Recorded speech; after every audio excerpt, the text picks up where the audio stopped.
You have a quorum? No, it says my host has stopped it. It's okay. Mr. Chairman, it is 6:34 and you have a quorum. Thank you very much, Sherry. Sherry, would you like to do the roll call, and we will do it one at a time, please? Sure. Greg? Here. Anthony? Here. Daniel Tanner? Here. Brock Grill? Here. Mark Hom? Here. Laura Starr?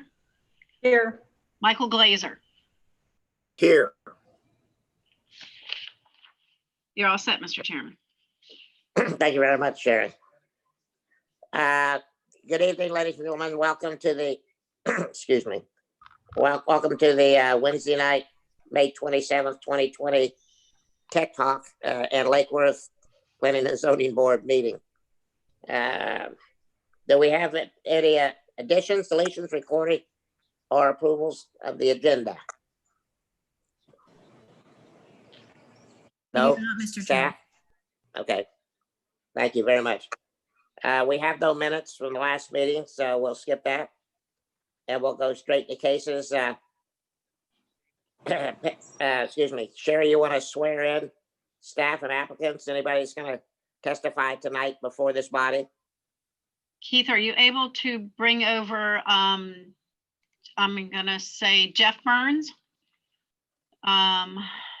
It may be all of them because they all may be answering questions. Okay, yes. If you can bring bring the attendees over that plan on speaking and answering questions.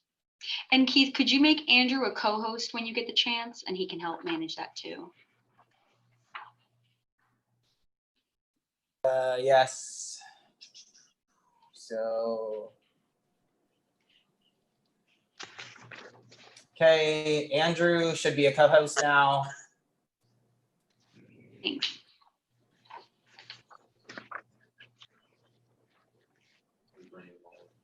Yeah.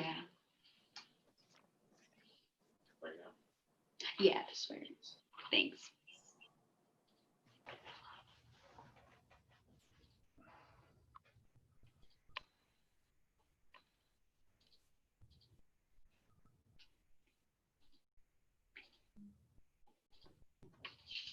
I'm gonna check everything else.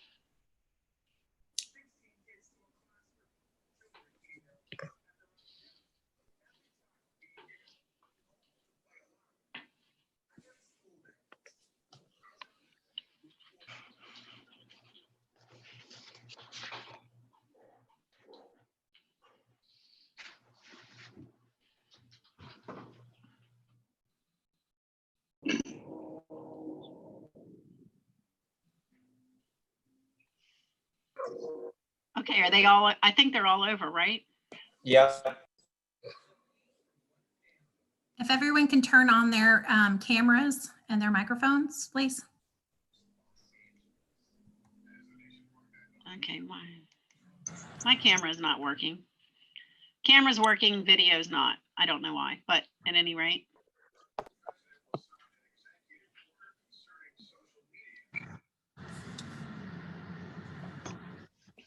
Sure, try hitting it, turn it off and turn it on. It's okay. Sherry doesn't need to. You don't need to see me. Okay. You can see everybody. You don't need to see me. I need to see everybody. Okay. Exactly.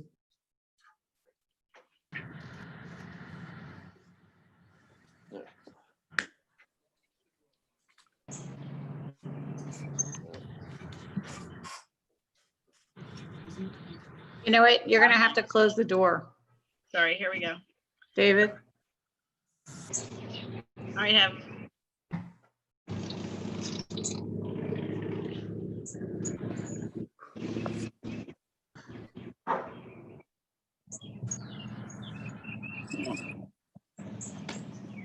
I see you, Sherry. I see some girl driving a car too. That's the architect. BC, that is entirely dangerous. You need to be paying attention. I am a multitasker. I can do it. Oh gosh. Busy at MSA, right? Drive careful. Yes, sir. Okay, so I guess I'm waiting for Rebecca. Adam? Joan, I don't know, are you? Sherry, because of the lateness of the hour, let's go ahead and move on, and we Okay. can separately swear those All right, people we'll in, swear or you they'll in just as have we to do not the talk if we project. can't see them. As you speak, then we'll swear you in. Adam's here, sorry. So everyone who plans to give testimony, please raise your right hand. Do you swear and affirm the testimony you will give will be the truth, the whole truth, and nothing but the truth? If so, say yes. Yes. Yes. Okay, thank you.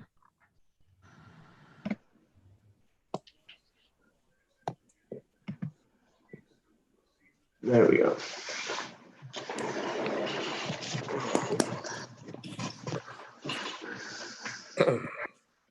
Oh, there we go.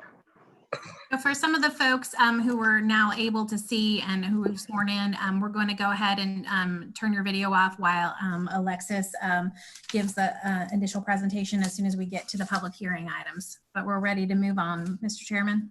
Thank you. Thank you very much. We have no withdrawals or postponement. I'm certainly aware of that. Are there any board disclosures? Did the board have anything, conversations or what have you with anybody, any of their parties, affected parties, whomever? Let's go around the room. Laura, did you have any conversations or anything you want to tell us? Laura? You're muted, Laura. Again, Go ahead, Laura. nothing. Nothing. Danny?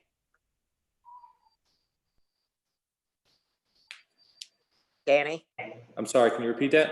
Yeah, do you have any disclosures? Were you had conversations or met with any No. of the, did you say no?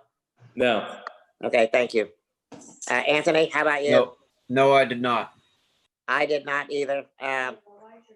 Mark, No, I did not. Mr. Glazer?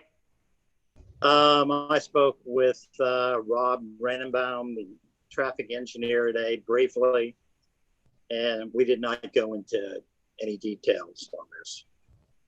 Okay, Brock? No. Thank you. Okay, thank you. Let's get started then. There is no unfinished business. The Bohemian, 20-009-0, bunch of zeros, hold on here.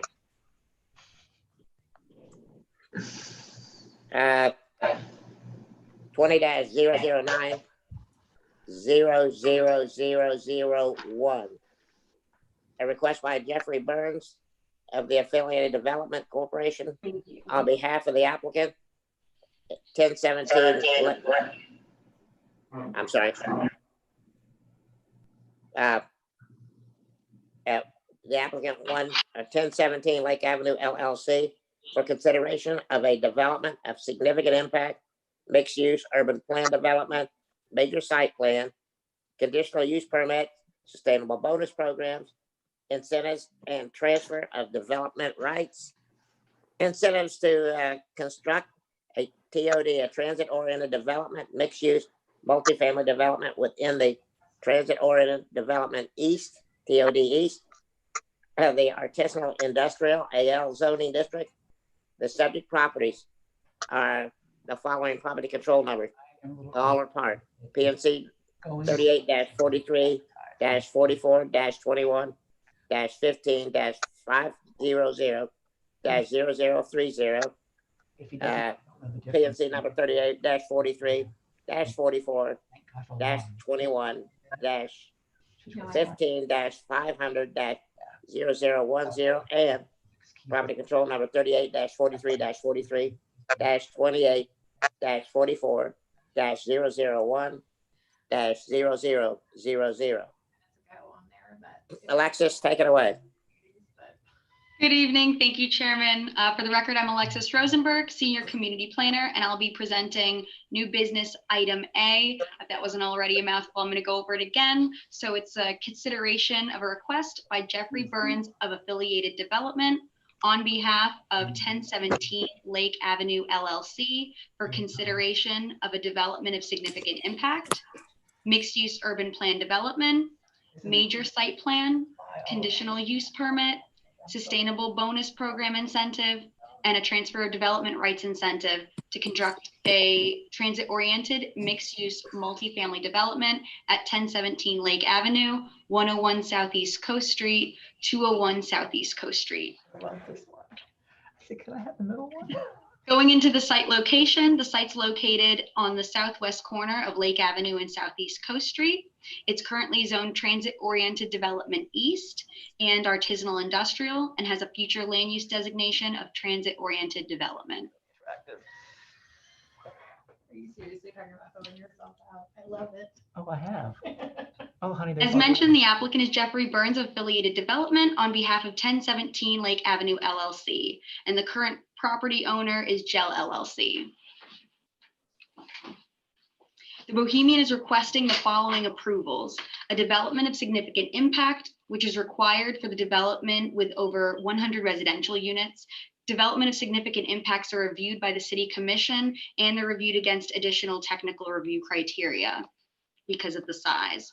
They're also proposing a mixed-use urban plan development to construct a transit-oriented mixed-use multifamily development, a major site plan for the development of a new mixed-use building in excess of 7,500 square feet, a sustainable bonus program incentive to increase the floor area ratio to a maximum of 3.975 to grant an additional 30 units per acre, and to increase the maximum height to 7 stories, which is 82.5 feet. Sustainable bonus allows for these incentives in exchange for incorporation of sustainable design features, community-based improvements, and overall design excellence. They're also proposing a conditional use permit to establish a mixed-use master plan greater than 7,500 square feet, inclusive of a 5-story parking garage. And lastly, request of transfer development rights incentive for an additional 10 units per acre. The proposed development, which is called the Bohemian, consists of 3 main buildings. As you can see, the site plan is the picture on the bottom, and then there's a rendering on the top left. There's 3 main buildings, which include a 3,619 square foot commercial building, a 200 unit multifamily residential building, and a 5-story parking garage. The commercial building sits to the west of the pedestrian plaza and is intended to house a general commercial or restaurant use. The residential building, which contains 200 apartment units, is proposed to the south of the commercial building and at 7 stories high. And then the parking garage is located to the south of the residential building and contains 120 public parking spaces on the first 2 floors and 247 parking spaces on the remaining floors for the residential component of the project. The applicant will be making right-of-way improvements to Southeast Coast Street, changing it to a one-way street going northbound. As you can see, the area of improvement is highlighted in green on the site plan. Additionally, the site plan will include amenities such as a fitness center, resort-style swimming pool, pool court, and that's circled in red, as well as a rideshare drop-off area, which is circled in blue.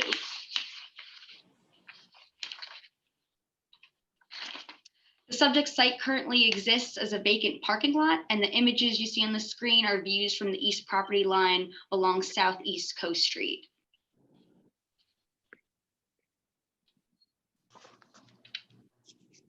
This table outlines the future land use, zoning districts, and current uses of the properties that surround the subject site. And based on staff's analysis, the proposed mixed-use urban plan development is compatible with the surrounding uses.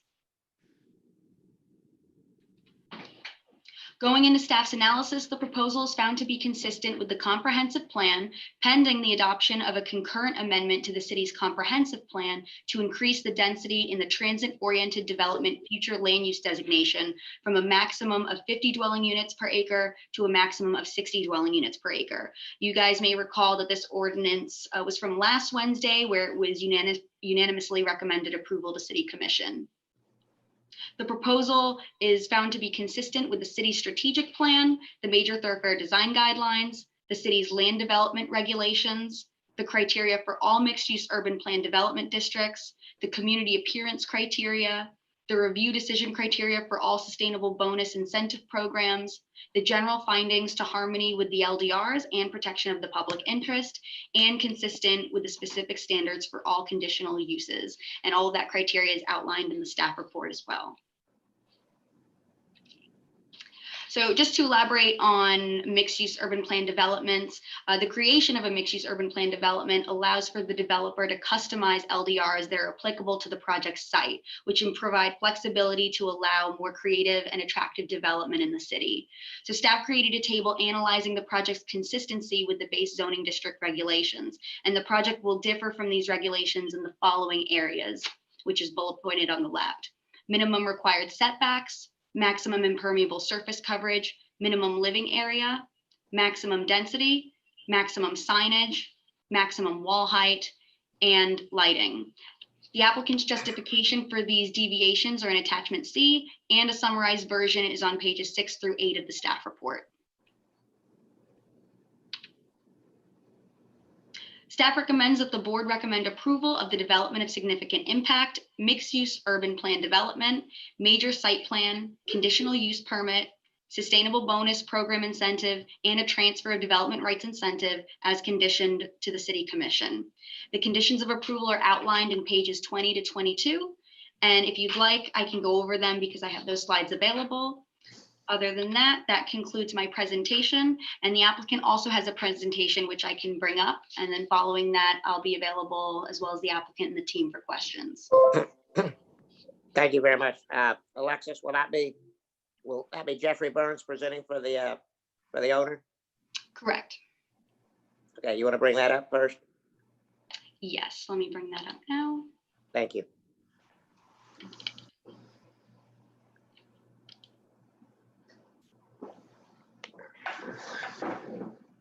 And then do we have Jeffrey Burns as a panelist? Perfect.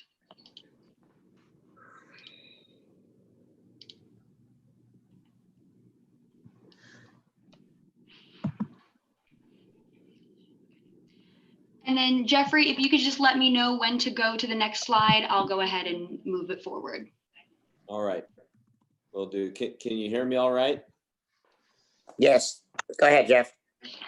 Okay.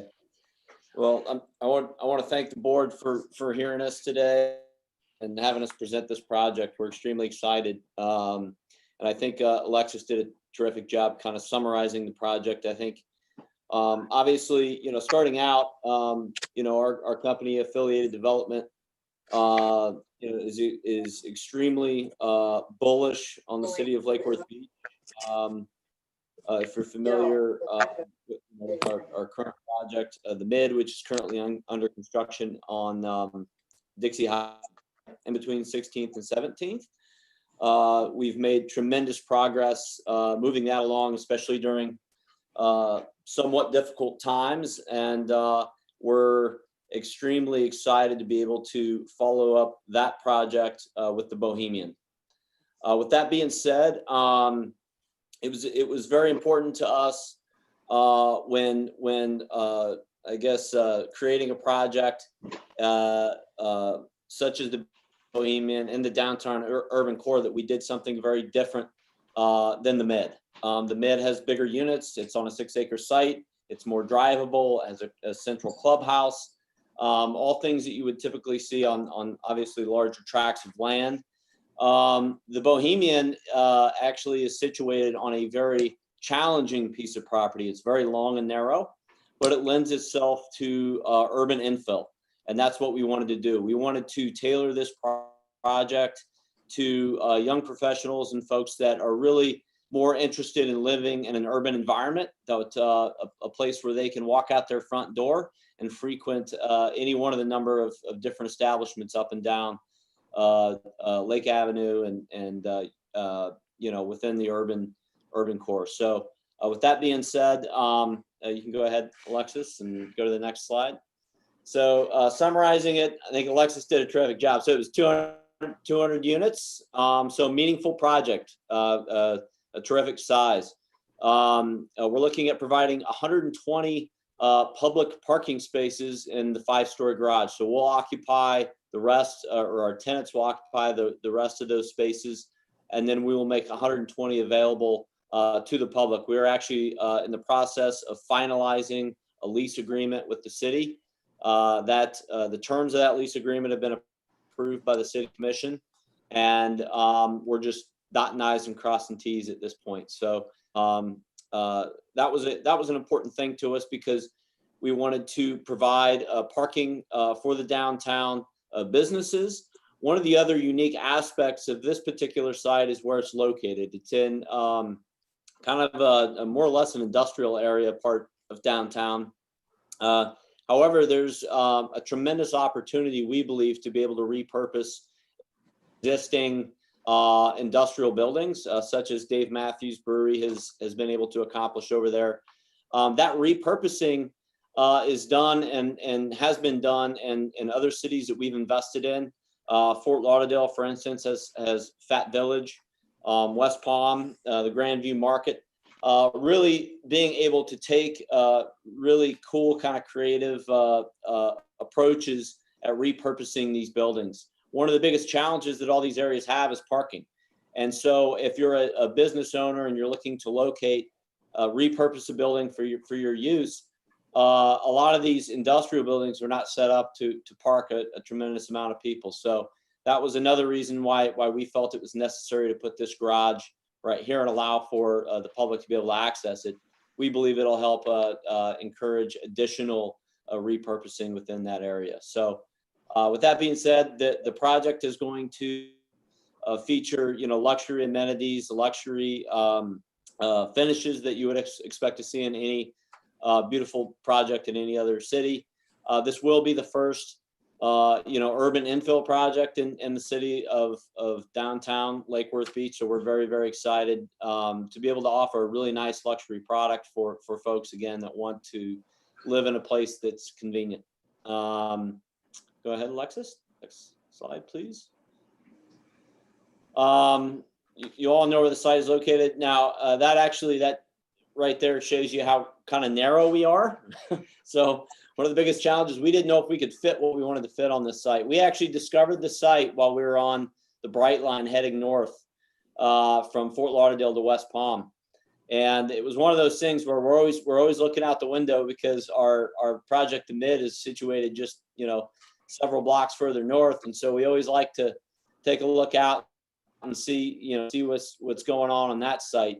So looking out the window, and we were passing this and this huge vacant property that would be storing a lot of materials at the moment was just sitting there. And we couldn't believe, because to us, it's kind of the keyhole to the city.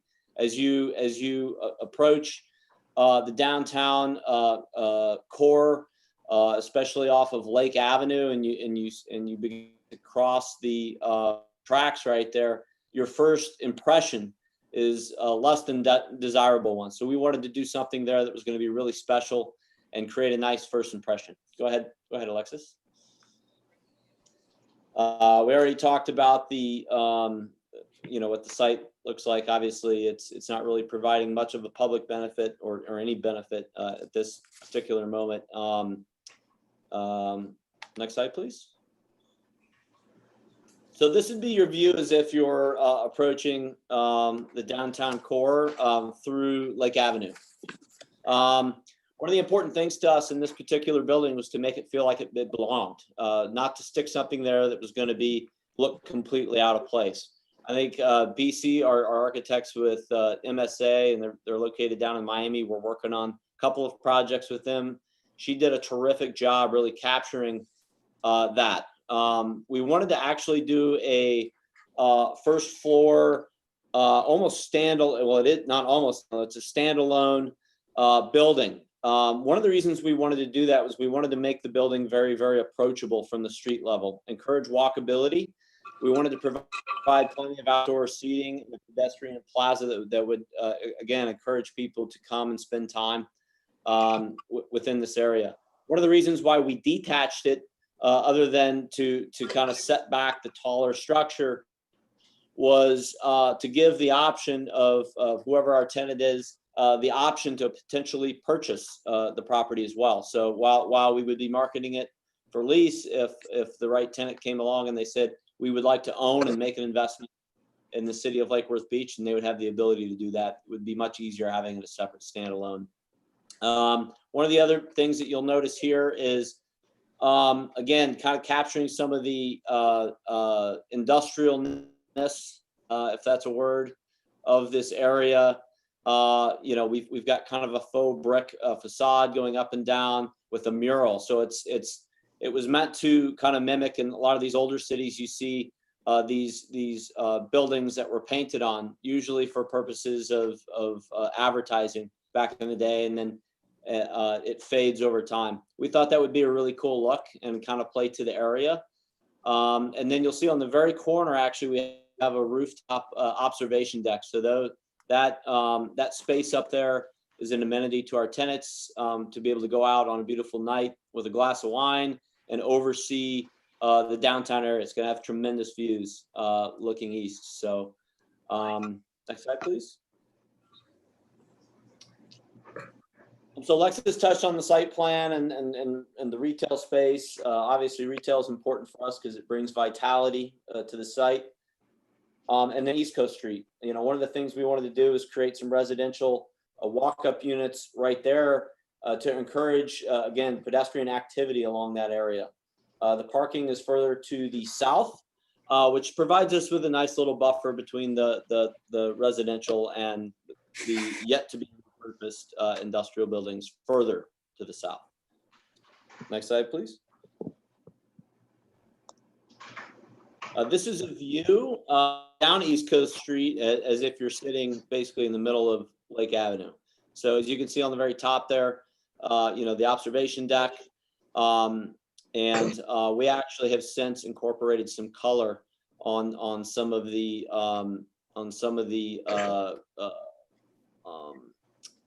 building elements that flow along East Coast as a recommendation from staff. So we've incorporated some color further along the sidewalk there as the building heads down East Coast Street. This gives you a good shot on what we were trying to accomplish here on the corner, to add a pedestrian element, very, very approachable. We want people to congregate there and frequent the establishment that we're going to be, you know, putting there, whether that's bakery and coffee, you know, hopefully some kind of restaurant active use is who we would be targeting. Next slide, please. So, you know, housing opportunities are critical for us. So we wanted to make sure that we had a, you know, beautiful Class A housing, but that it was going to be priced, you know, at a price point that we believe that current residents could afford. The public parking downtown, we talked about how that could help activate East Coast Street. And then economic impact. This project has the ability to create a significant amount of economic impact on the downtown businesses. So, you know, on average, our renters spend roughly $30,000 a year in local spending. You know, our renters are becoming more and more creatures of staying within a certain proximity, you know, and people, especially that dwell in these urban areas, prefer to walk out their front door and go to a place, you know, a couple blocks away versus getting in their car and driving. So these are people that have disposable incomes, and obviously will hopefully be a nice boost to the local businesses that are up and down not only Lake Avenue, but within the downtown area. Next slide, please. We talked about the retail. You know, one of the big things that was a challenge to us on the mid was, you know, when we would go to lenders and investors and folks, was there wasn't a lot of comparables. So, you know, a lot of these financing partners, but not only financing partners, but investors generally are less risky, and they don't want to go into areas where there's not a proven concept. This project, we're going to run into something a little bit similar in the sense that there isn't really anything that we can point to and say, hey, this is what you can get in downtown Lake Worth Beach, and this is a product that can be successful. We have a track record for going in and being kind of the first movers in certain areas, and certainly this project will hopefully establish a comp space to make way for additional investment. So, you know, we're talking about right on here, it says $40 million of private investment, and that's significant. And if successful, believe it will be a snowball effect into additional investment within this, with not only within this area, but within the entire downtown. Next slide, please. And that is it. So with that, again, one more thing before I turn it over for questions. The name Bohemian, we felt extremely fitting for the city of Lake Worth Beach. We've gotten to know the character, over the years here after spending a considerable amount of time, and we hope that it'll be well received. But we believe it is a fitting name for the city and for a building in the city. And thank you for your consideration. And with that, I'll stand by to hopefully answer any questions.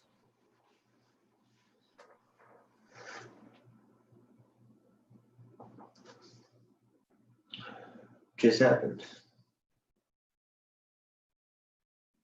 All right, I'm available for questions as well as the applicant and their team. Put your mic on, Greg.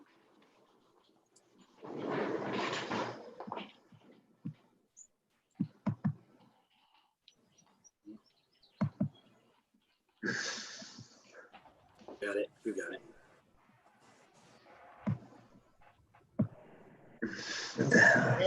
Are you there? We got you, Greg. Don't beat it to death. Andrew, can you unmute him for him?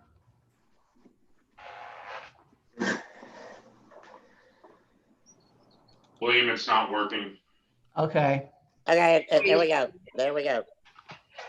Can you hear me now? Can you hear me now? Yes. Yeah. Thank you. Okay. 10 by 10. Okay. As per our last meeting, we're gonna go down. We'll go down I'll go down the membership and start comments that way. Let everybody have the first bite at the apple, if you would, and then we will go back for individual questions. When you ask your questions, direct them either to Alexis, excuse me, or to Jeffrey, if you would. Does that work for everybody? Okay. Good. Laura, can I start with you, please? Do you have any questions for either the city staff or the developer and applicant? How do you intend to save 120 public parking spaces for the public as opposed to the residents in the building with 49 two-bedroom units and 151 one-bedroom units? Typically, units have people with 2 cars. So is there some mechanism? Laura, your mic muted again. I have questions about the parking. It says that there's 120 spaces that will be reserved for the public, but with 49 two-bedroom units and 151 one-bedroom units, and typically people have 2 cars, that will be taking up most of the parking. So how is the parking going to be enforced to keep 120 spaces open for the public instead of the people who live in the building? Right. So that's a good question. So so what we've done within the building is the first 2 floors of the building, and it's a 5-story structure. The first 2 floors will be dedicated entirely for the public parking, and then we will have a gate that will have a key fob or a clicker, or usually a sticker that our tenants will have that will allow access into the tenant parking on floors 3, 4, and 5. And typically, so of the 367 spaces, 247 will be for our tenants. The reason we've been able to get away with parking 247 versus maybe such as the mid, where we have quite a bit more parking, is because we went much heavier on 1-bedrooms on this particular project. So where the mid has a lot more 2-bedrooms, the bedrooms are a little bit bigger. Maybe the project is a little bit more conducive to families.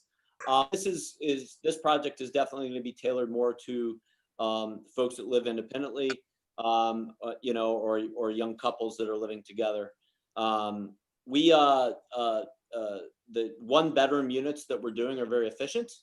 And so we believe that we'll have a lot more just single people living in these units and renting them.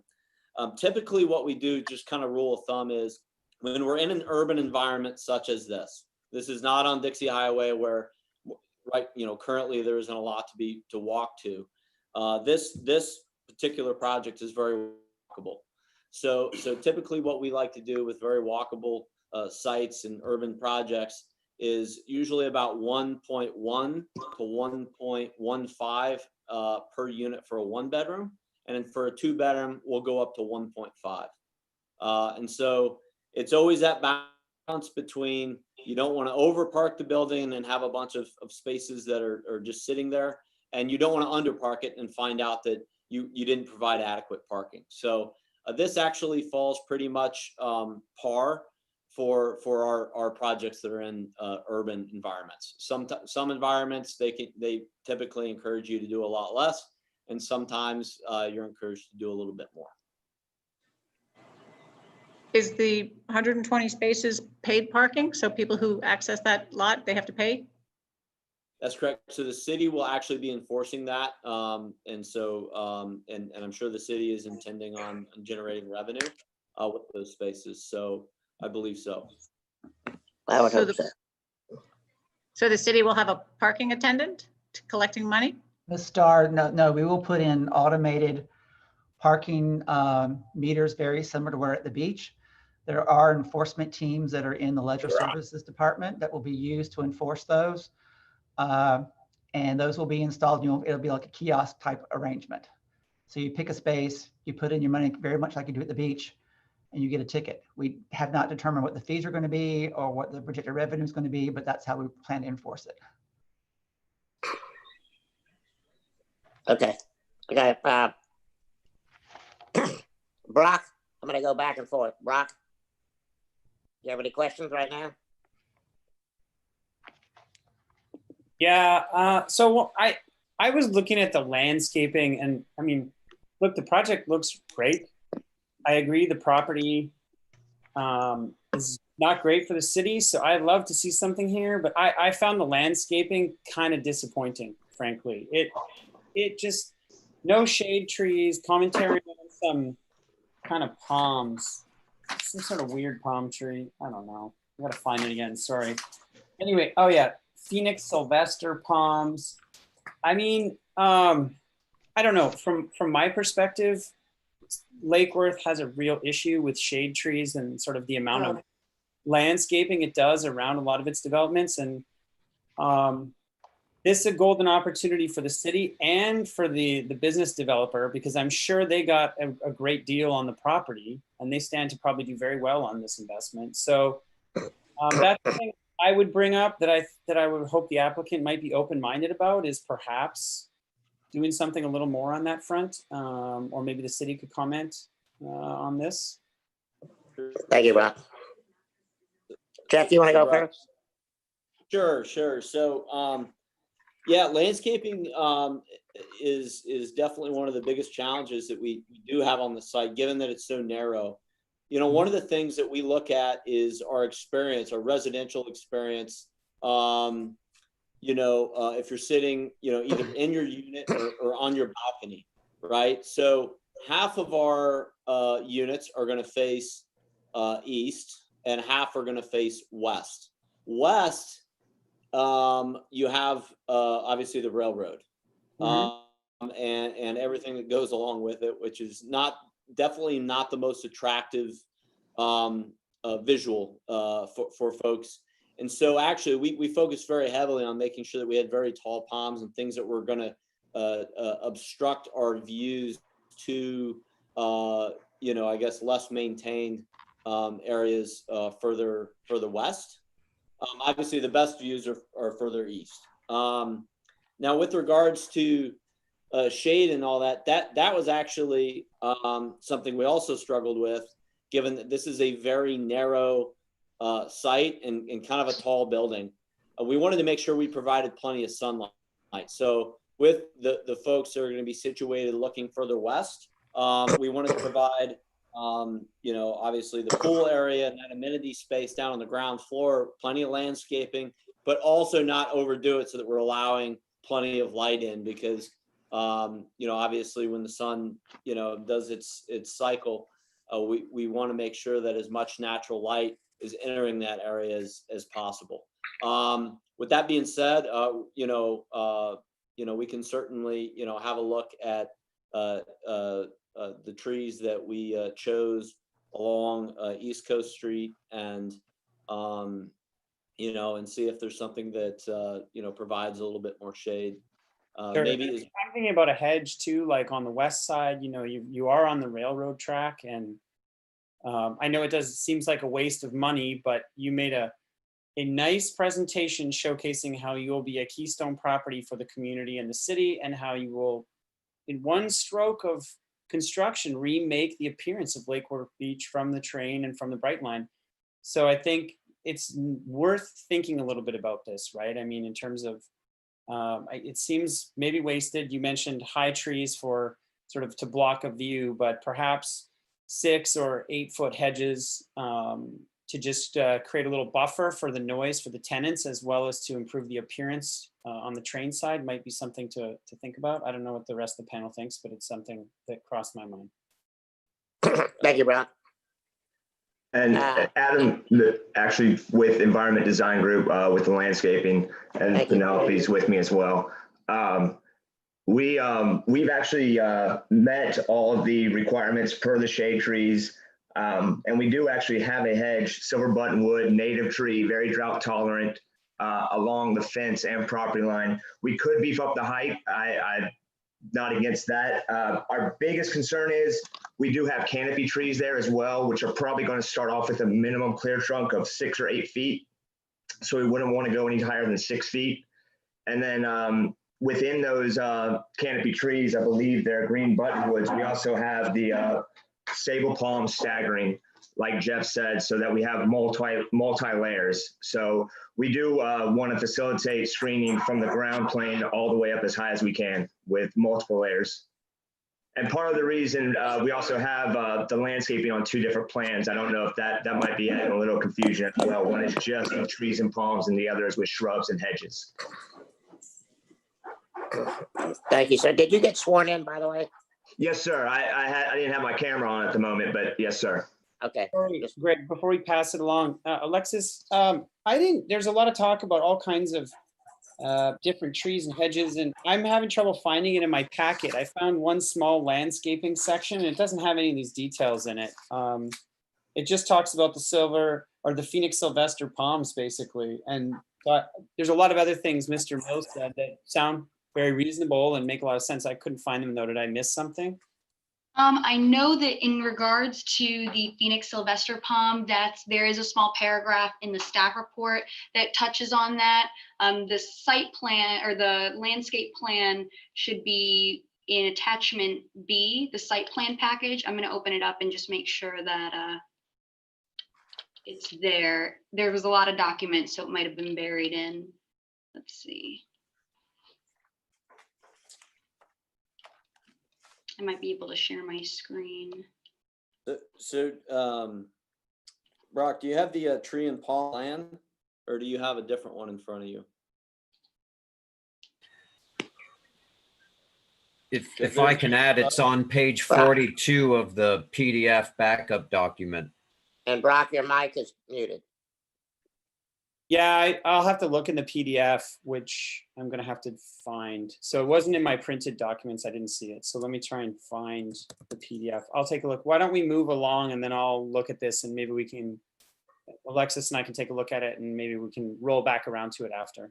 Brock, it might not have been in the PDF package the first sent out. So did you get the package from the city? There, right?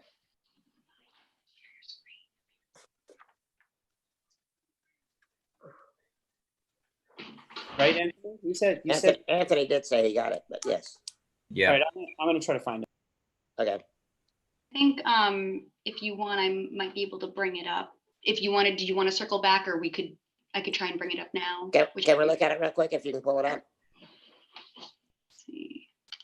Yeah, that sounds good. I mean, if other people want to have a more in-depth discussion about this for sure. Can you see it? Can you make it as big as you can? I don't know if you can. Okay, I can stretch it out. You can stretch it out here. There we go. That helps. Yep. So Brock, if you didn't have this plan in front of you, maybe because there are two, it is a little bit confusing. There's a shrub and understory plan, which is probably the one that you were referencing. This is the other plan, which covers the trees and the palms.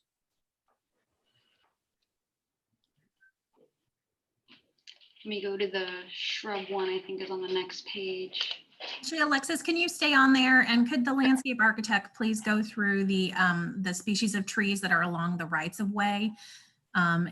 Because I think the concern was related to shade trees on the public right of way. Yes, so actually the streets or the trees directly against the street that are actually in the little V curb cuts that are coming out, those are all cathedral oaks, which will definitely become large and become great shade trees. We didn't want those too close to the building to eventually have any interference.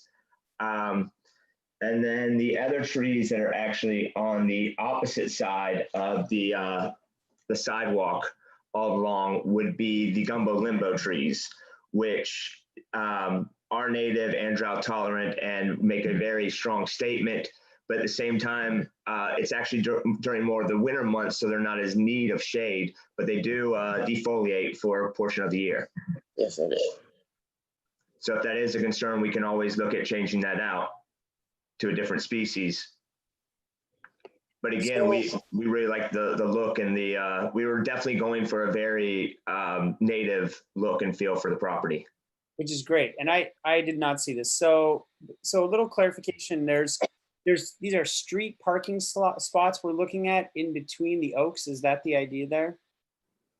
Yes, sir.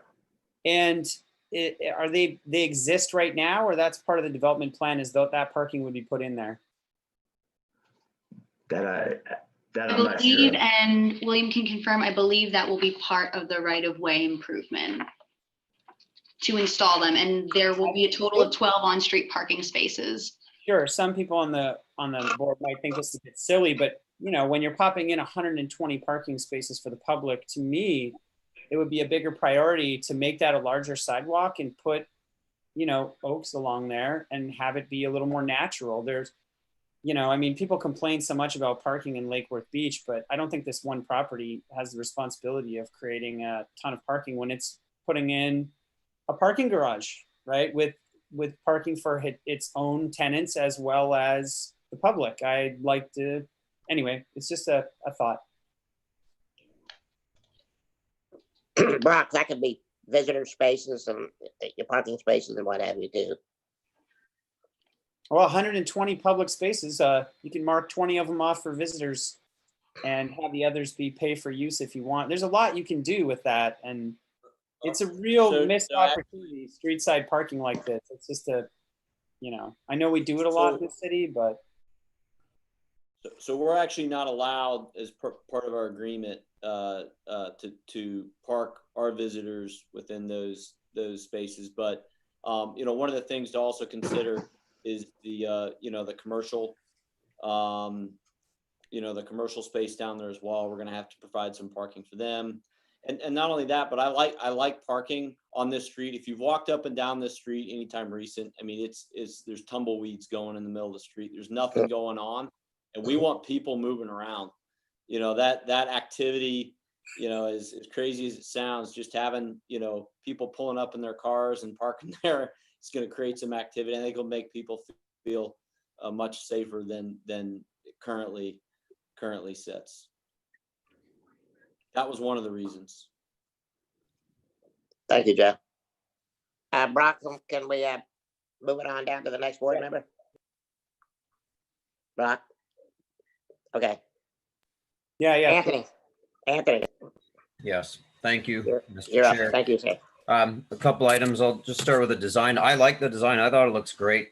Definitely going to activate the street. I went over the landscape one pretty extensively. I thought it was a great use and great mix of trees. I'm glad our landscape architect did touch on the oak trees. What do you have them listed as? Cathedral oak trees. So I think it's a great design. So I'll start with the applicant question, then I have two for staff, and then I'll turn it over. On the sustainable bonus incentive program, two items on there, just like a little bit more information on. One is $20,000 for public art, and then the other is $75,000 on pedestrian plaza. Can you just give us a quick little rundown of what those two items are like? Yes. So I think as part of our process to meet those requirements, we need to estimate the amount of money that we are going to be spending on those various items. And so a lot of that was just with our plan and our general contractor Moss, those were the dollar amounts that we provided for, and their estimates at this point, obviously, but for those areas on how much money would go into those areas. Understood, but what is the public art? Like, is it going to be a display somewhere along the walkway? Is it going to be at one end of it? And then the pedestrian plaza, and I don't know if those two items were in the design, Right. and perhaps I missed them.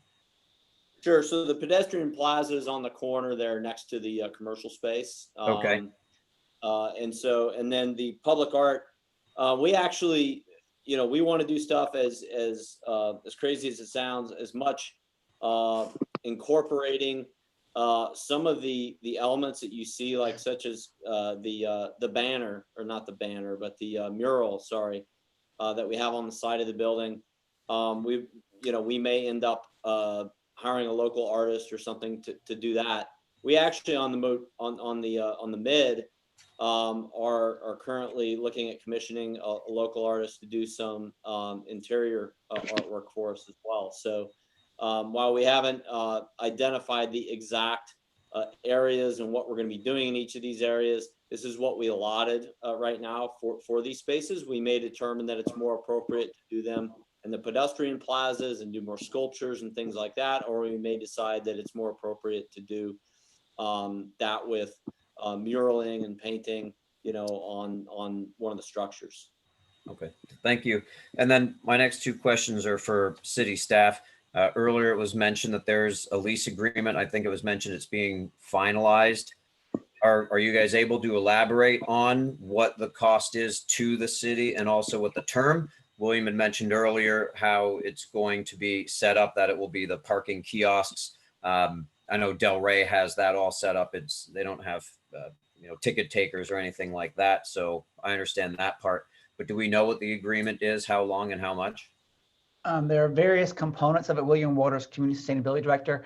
We're working out the last pieces of the lease agreement. It does provide the option for the city to have those spaces for up to 30 years with an option to continue past that. There is an upfront lease payment of a fixed amount to get the lease started, and then a very aggressive price for the city for, I think, the first 10 or 9 years, and then it goes up a little bit more for the next 20 years. The amounts were provided to you in your LOI, which is part of your backup.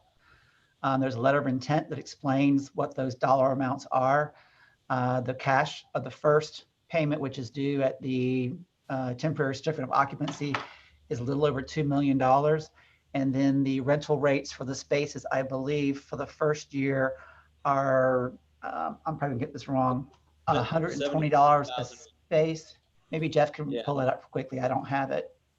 Yeah, so it's $72,000 a year for years 2 through 8, and then it goes to $144,000 a year from years 9 through 35. So, okay, thank you very much for that. And then the last one, and William, maybe this one's best for you, in terms of the transfer of development rights, which gave it the extra 20.359 units. Do you know specifically what properties those transferred from, or when they get transferred in, do they just become a big pot? Okay, you all approved this 2 years ago. We Yes, have created a pot of rights borrowed from city-owned properties. And there's about 1 million square feet in that pot right now. So they'll come from that. Understood. But that's what it is. It's a pot, right? We don't know which one of those properties it came, like you guys don't delineate it that way. It just No. goes in a pot and they come. All right. That's what I wanted to know. I'm done. Thank you, Mr. Chair. Thank you, Mr. Morado. Mr. Glazer, You guys want to, folks from the hills of You West want- Virginia, here he is, Mike Glazer. okay. I love what they're doing. I think it's a great project for the city. My only question is on parking. It was hard for me to take a look at all the parking because it was so small. The handicap parking. How many handicap parking spaces are there in the parking garage? Jeff, can you answer that for me? I believe there are 2 or 4 per floor, Mr. Glazer. It does exceed the code requirement under the building code. Okay. Okay. 4 to 6. No, there's. That could include just 30-minute parking. I'm actually handicapped from the military, so that's one thing I like to look at is where and so is Greg Rice. So Hi, this is Beatrice, the architect. I believe in the parking table, we provided a breakdown between what was provided for standard and ADA spaces. We are meeting what's required by code. I believe, I'm not sure we're over parking with respect to ADA, but the table does reflect what's provided. If you can't read it in the plan. And I'm sure you did because it's code and it's not something fudge on, but I was just curious. Color me curious. I like everything, and I think Jeff and your team are already kind of proven, and I think this is a great project for the city of Lake Worth Beach. Thank you. Thank you, Mr. Glazer. Any questions for staff, Mike?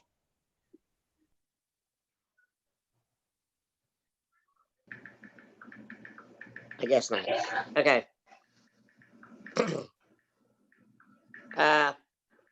Mark, you want to go before I go? How soon is this tonight, or Mark?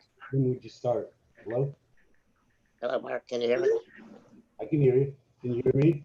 Yes. You want You to may take a bite of the a apple? little louder, Mr. Hum. Okay. How soon would you be starting this project if it gets approved? Great question. So, I'll take off my optimistic developer hat. But we're obviously trying to get into the ground before the end of the year would be our preference. But I think it's likely that we'll be looking at first quarter of next year. Okay. And is it going to be the same type of construction as you're doing the mid? Very different, actually. So the mid is a tunnel form structure. It's 3 stories, no elevator, surface park. This particular project being 7 stories is going to be an entirely different structure. It's going to be a lolly column with obviously elevators and everything like that. And then our garage will be precast. So our garage will actually go up pretty quickly. But very different construction methodologies that we're using between the 2 projects. Okay. What kind of rent would you get for a 1-bedroom and a 2-bedroom? Yeah, so our 1-bedrooms are anywhere from $1,200 to $1,300 a month, and then our 2s are about $1,400 to $1,500 a month. Okay. I like the way the building looks. It'd be nice to have it here. You're doing a good job up at the mid, and I hope it goes through. Thank you. Is that all, Mark? I'm done. Okay, thank you. Jeff, you mentioned everybody's talking about parking. Will each of your tenants get 1 space per unit, or have you got that worked out yet? The reason I'm asking is I live downtown as well, but I live in the Lucerne. We're a condo, we're different. There's 80 residential units in that, in the Lucerne, and 3 right now, commercial spaces. Everybody meaning people that bought initially from the developer, they got 1 parking space, whether you had a 1-bedroom, 2-bedroom, or 3-bedroom. You had the option to purchase additional parking spaces at the time until there was none left available. And so it is true, everybody seems to be very car dependent in South Florida, even though half the people that live here now have moved from areas that rely heavily on public transportation. But I bought an extra parking spot, and so is that how you're going to dole them out, or do you know yet? Yeah. So everybody will get a parking space. Every unit will have a parking space, and then we will give on a first come first served basis for the second space. Give tenants the right to get a second space. Just first come first served. So, would that additional space from the tenant, would that be an extra rent feature increase? In some of our other projects, we have done it that way. I don't know that we've decided on this one whether or not we're going to ask for additional cost for that extra space, but it's possible. Yeah, I'm sure that even though Mr. Glazer was the handicap champion, I'm sure the garage will also have an elevator, correct? Correct. Absolutely. I read in the backup, in the event that one day we do get a train station stop behind your building or whatever, you've made plans for that as far as your residents being able to, I don't know if the train, if the station would be on the east side or west side of the tracks, and I don't know that you know, but have you discussed that in any way? Yeah. Actually, we have some friends, at the Bright Line that we've, been talking with since we started pursuing this site. I think it's quite possible the Bright Line will head in a more commuter direction rather than focusing just on Miami to Orlando. And obviously we want to encourage them to take a very hard look at this site as being a potential stop. We want it to happen on the east side. I think it makes the most sense. It's more pedestrian friendly. We've already been able to incentivize them by having some public parking, which is one of the key features that they look for. So absolutely, and we've been told that there have been made aware of this site and have been made aware of this project, and should that time come, trust me, we will be all over them. And I hope you will. Yeah, I'm also very pleased with what you guys sent over to and work with the city to work out so far. I love the designer style of the residential building. I'd like to see, I didn't see, maybe I missed it, what the outside of the parking deck is going to look like. Not that it's going to be that much visible by the main thoroughfare traffic on Lake Avenue, but I'm interested to see what that might be or look like. I thought the landscape plan was good. The Sylvester palms. You see them in Florida landscapes, and palms aren't known for their shade aspects, but they're still part of the tree palette that a lot of developers like to use. I have no problems with that. I'm sure that the virus that shut the whole world down will have an impact on the investment market or finance market, but we hope that goes away as quick as it seems like new housing sales are up, so maybe they'll be warming up hopefully soon to get back in the game. I don't have any other questions for you guys. Does anybody else on the board have a final question? Okay, Brock, go ahead. I think Danny hasn't. Danny hasn't gone yet, right? I would defer until after Danny, right? I saw your hand first, but Danny, were you first? Thanks, Greg. You did not give me the opportunity to share. I will not. Oh, hold you it didn't get it? I'm sorry. I did have a Shame couple on you. questions. Sorry. Go ahead. I did have a couple questions initially that have all been answered. Again, the trees are great. The parking is a huge plus, something that the city really needs, and that's great to be able to incorporate that so close to the downtown there. I like the design, the layout. The increase in density is great. I think it's on point. I think you guys are listening, and great job with the city and with the team to work together to really come up with something that is pretty much spot on with what we've been trying to attract. So thank you guys. I agree.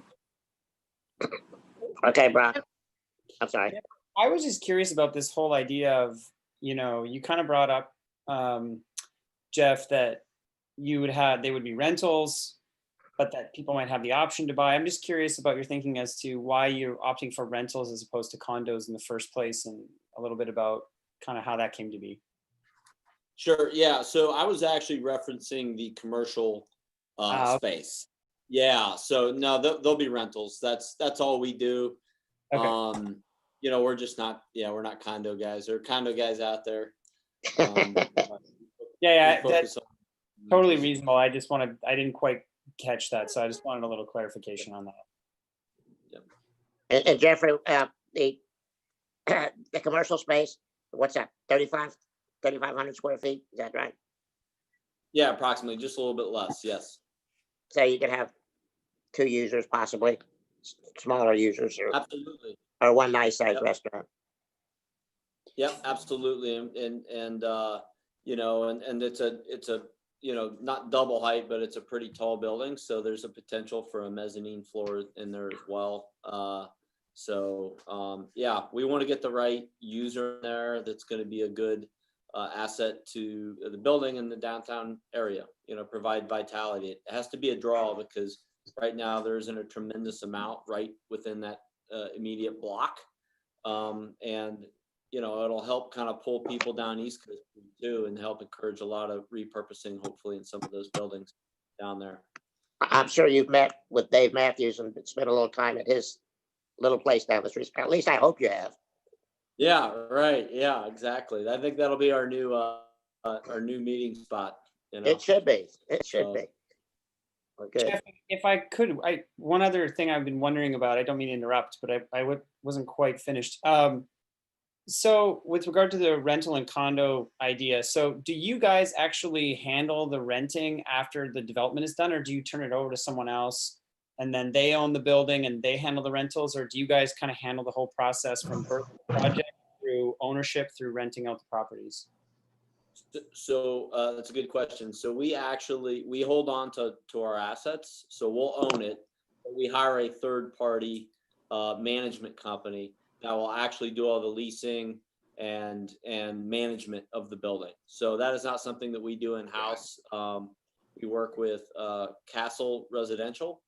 They're based here in South Florida, and they handle all that.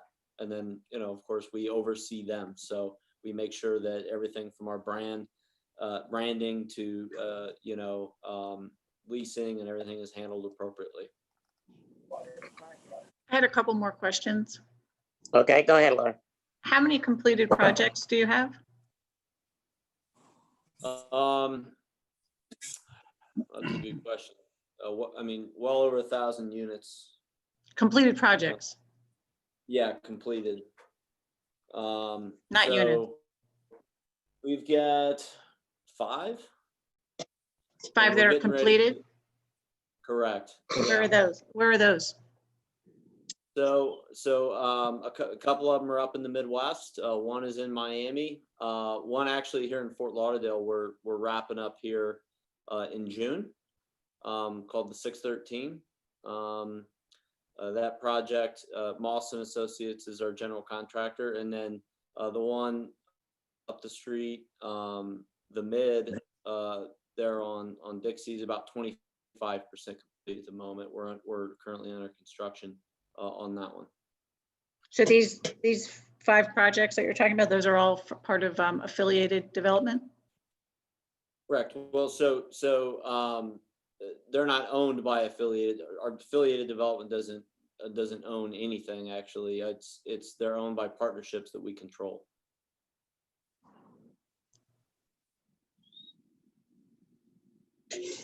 So each property has a different name, you mean? Each property's in the name of a different LLC? Is that what you're saying?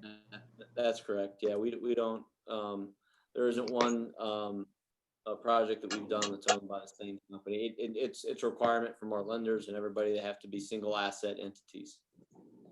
So who is the company above all of them, above all the LLCs? Some of them are partnerships. We have partners on a lot of our projects because, for instance, our deal in Fort Lauderdale is a qualified opportunity zone deal. So we took on a number of partners that were looking to place capital gains on that particular one. So every deal we have is a partnership with other entities and individuals. But these are all projects that we developed. Anything else, Laura? What is a pool court? Pool court? I saw a reference to some kind of court. Bring up the site plan. Let's see. I saw 2 different ones. I saw, pedestrian court, you mean just like a courtyard? Right, and then I believe the pool court is the deck area around the pool, and then to the south of it is an open. It's labeled as an open lawn. Let me see if I can find that for you guys. It does say pool court. You're right. I'm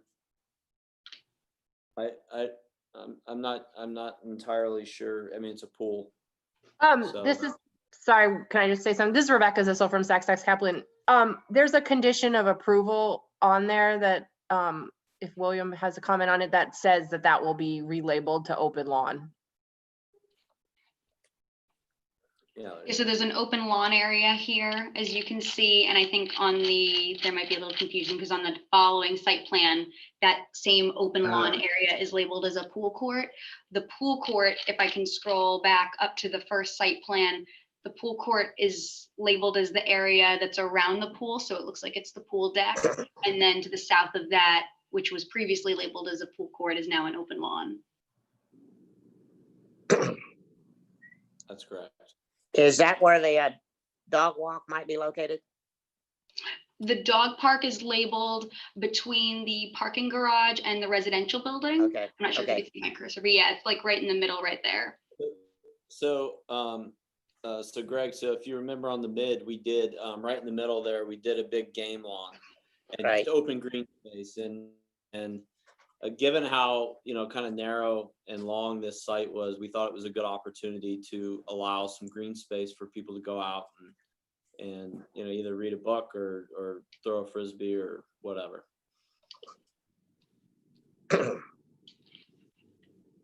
Give something for the chinch bugs to go after.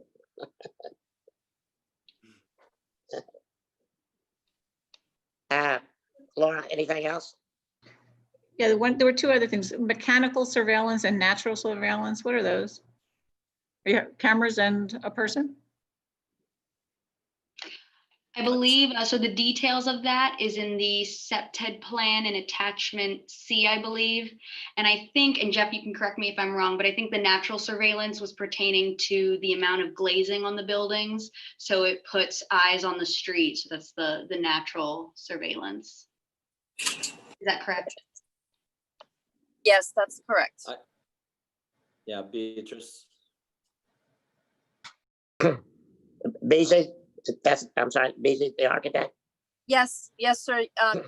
So natural surveillance pretty much talks about, by virtue this building itself having residential facing and around the street. And there's going to be a natural surveillance of the residents of the neighborhood. So yeah, eyes on the street is sort of the term that's used. Can you hear me? Yes, I heard you. Okay. And then the other type of surveillance are the CCTVs that we use at key entries of the buildings, at elevator lobbies, at front doors, where there'll be key card access and probably video surveillance that will be recorded for additional safety. And the parking garage will have the same video surveillance, That's correct. and it'll be recorded and kept And kept, recorded and kept, yes. by you, by your company, not the city?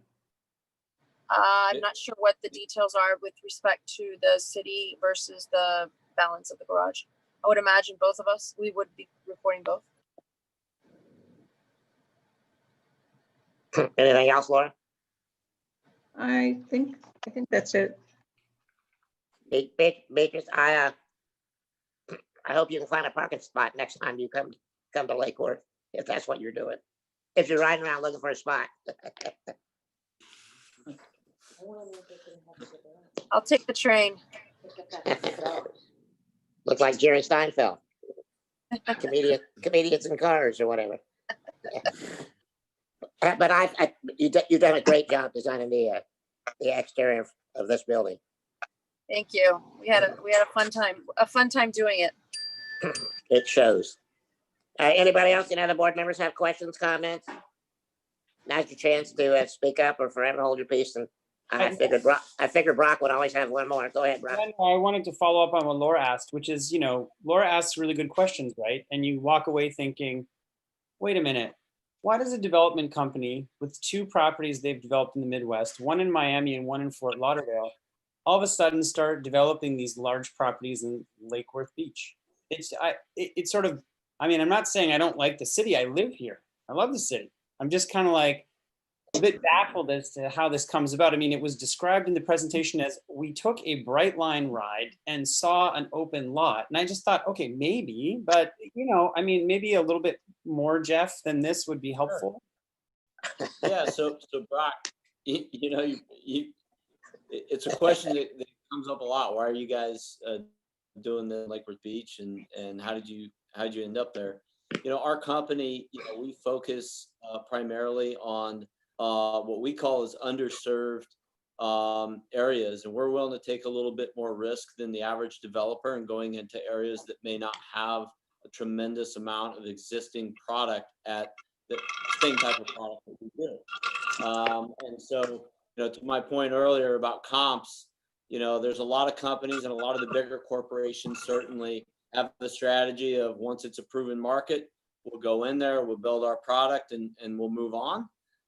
We like to seek out areas that we believe are in the natural progression of growth and that can experience that growth and that are underserved currently. Lake Worth Beach in our mind is very underserved.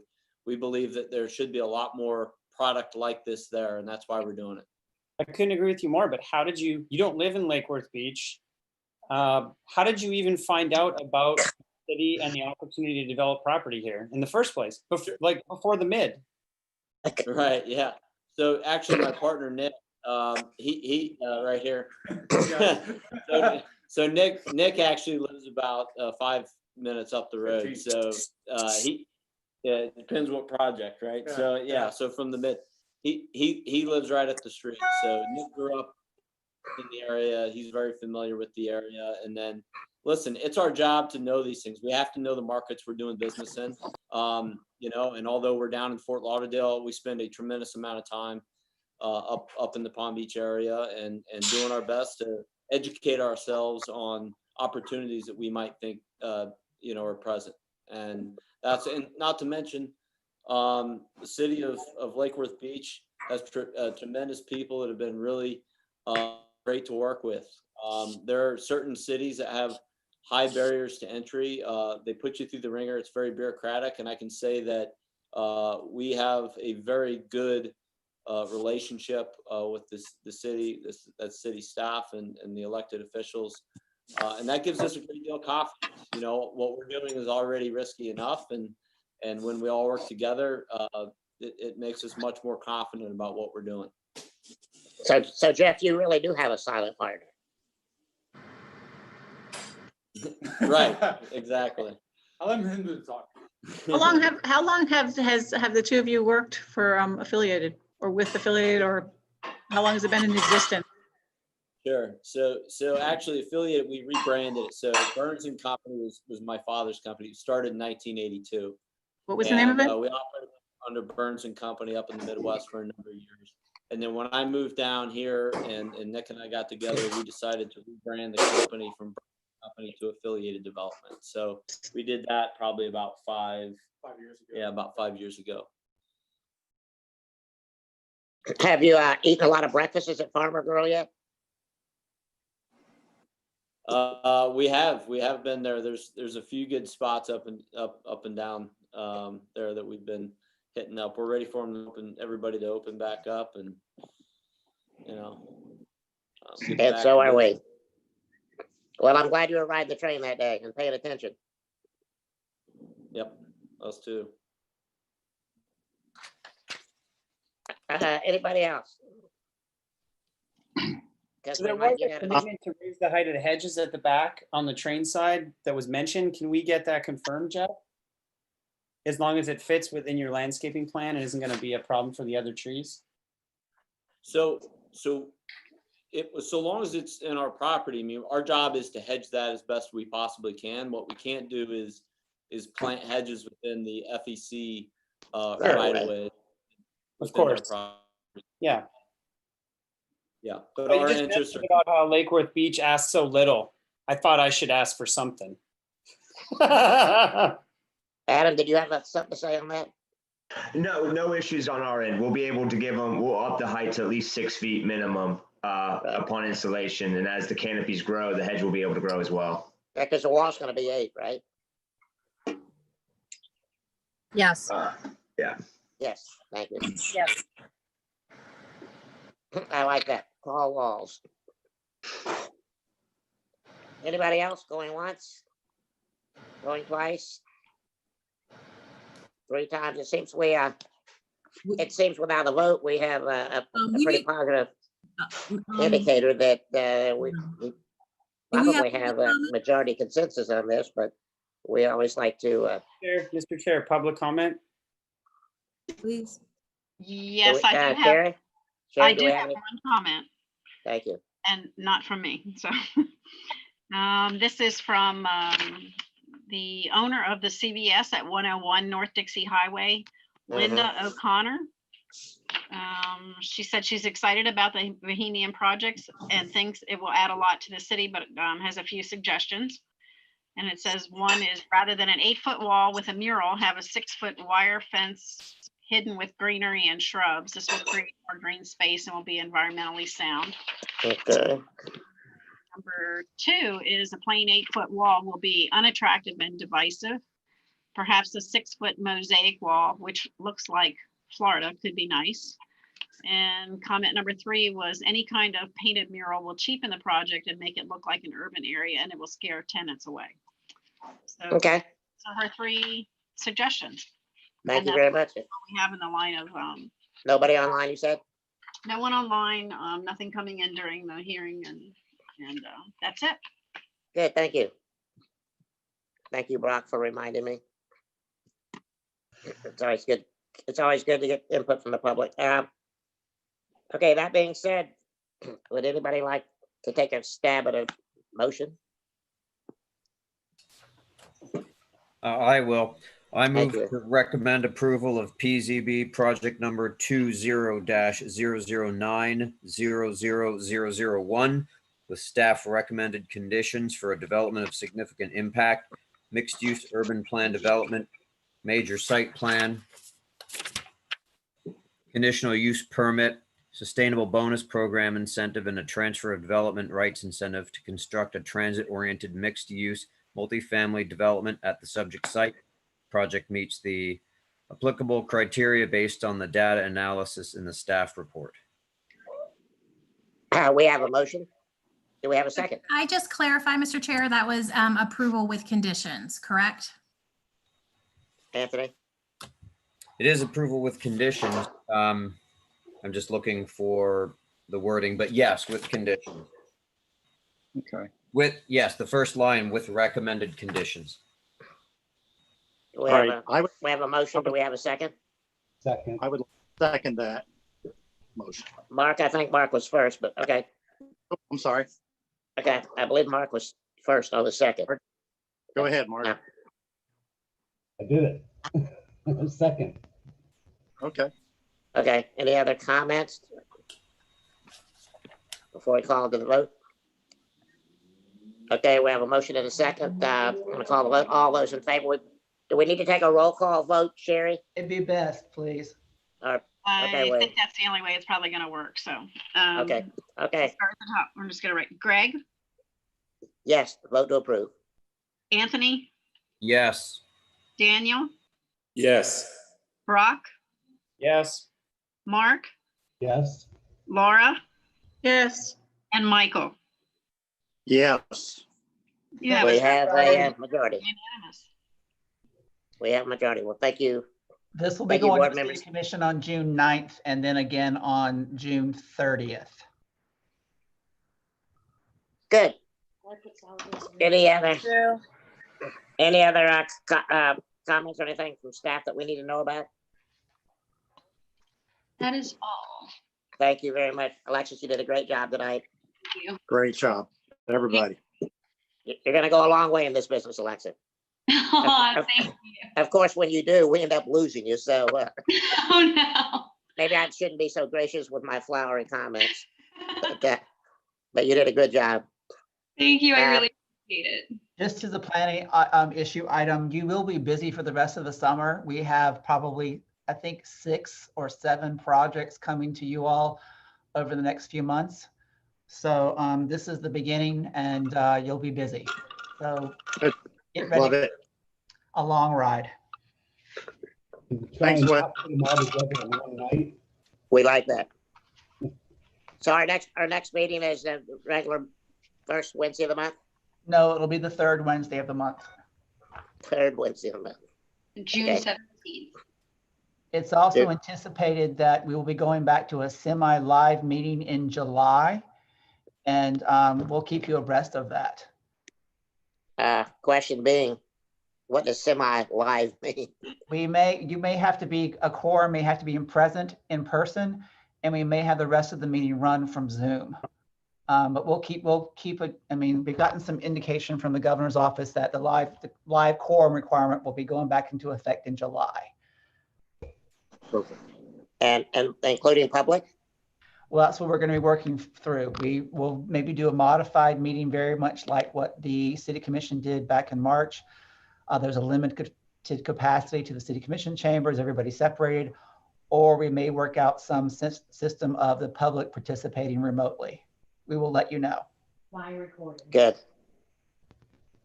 Jeff, Nick, and group, thank you very much for coming to Lake Worth, and we really look forward to big things happening west of Dixie. Thank you all. Thank you, everybody. Thank you. Yeah, thank you. Okay, with that being said, I would like to call this meeting adjourned, and I'm looking for the time. And it is now 8:02 p.m. Thanks, everybody. Thank you. Okay, thank you. Thank you. Good night. Good night. Good night, everybody. As they would say on the Donnie Brown, Pam, smile. You're home already.